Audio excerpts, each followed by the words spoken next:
Kamusta mga boss? Kamusta ang buhay seaman?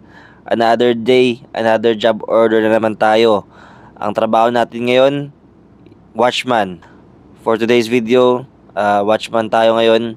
4 to 8 ang watch ko. Then mamaya naman mag-watch ulit ako ng 4 to 8.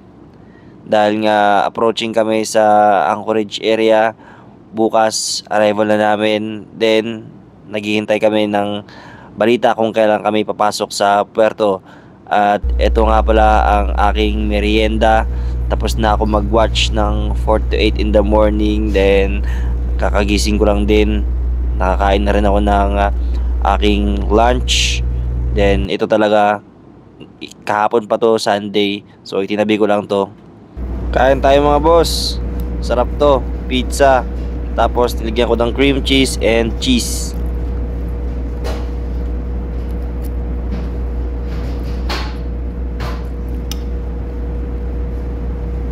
Ang nangyari pagkatapos ko kumain, natulog nga muna ako dahil may 4 to 8 watch pa ako sa hapon.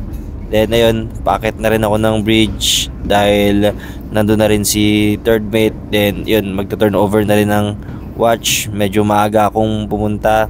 Pero ayun nga guys, pinabalik tayo ni chief mate dahil nga masyado pa daw maliwanag. At ang gagawin natin ngayon, pupunta muna tayo sa Cubierta para manggulo sa mga Cubierta boys.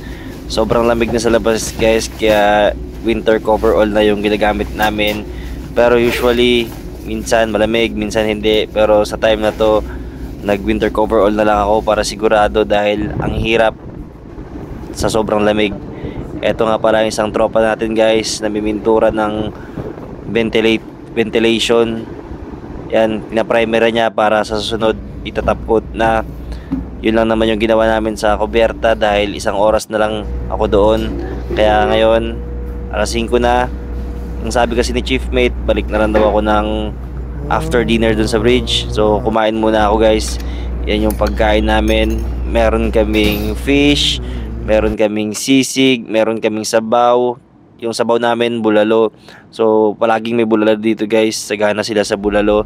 Then pagkatapos ko kumain, umakyat na rin ako sa bridge para mag-start ng watch ko. This is around 6 PM ng gabi. Syempre, mandatory coffee. Masarap yung kape namin dito guys. Coffee beans talaga yan mga boss. Then ayun, padilim na rin. Tapos yung third officer may ginagawa, kaya ako muna yung hinayaan niyang dumiskarte dito.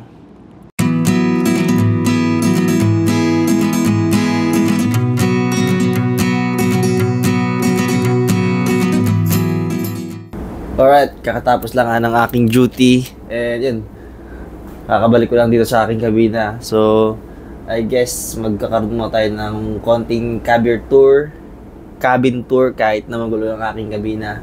So yan, ito pala yung aking kabina guys. Yan, front cam natin.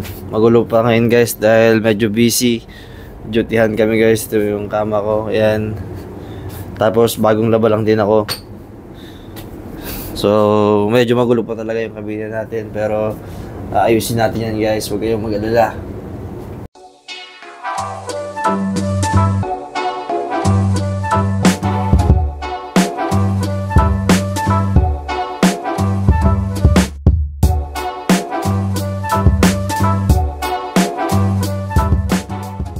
Walang masyadong nangyari ngayong araw guys, kaya see you on the next vlog na lang. Alright!